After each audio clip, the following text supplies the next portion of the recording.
કેન્દ્રીય પંચાયતી રાજ મંત્રાલય તથા ગુજરાત સરકારના મહેસૂલ વિભાગ તથા ગ્રામ પંચાયત ગૃહ નિર્માણ અને ગ્રામ વિકાસ વિભાગ દ્વારા આયોજિત સ્વામિત્વ કાર્ડ વિતરણ કાર્યક્રમ વડાપ્રધાનના અધ્યક્ષસ્થાને વર્ચ્યુઅલ માધ્યમથી યોજાયો હતો।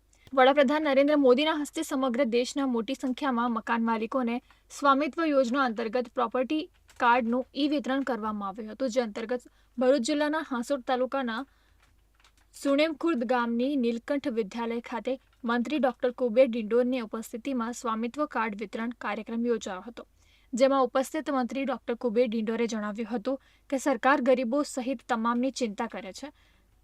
અમે રાજનીતિ માટે નહીં પણ બદલવાની રાજનીતિ માટે આવ્યા છે।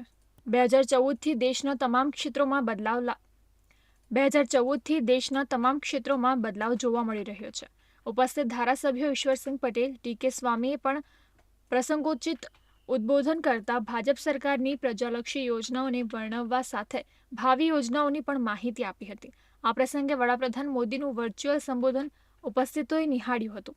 કાર્યક્રમમાં જિલ્લા કલેક્ટર ગૌરાંગ મકવાણા, જિલ્લા વિકાસ અધિકારી સહિત અન્ય ઉચ્ચ અધિકારીઓ અને લાભાર્થીઓ ઉપસ્થિત રહ્યા હતા।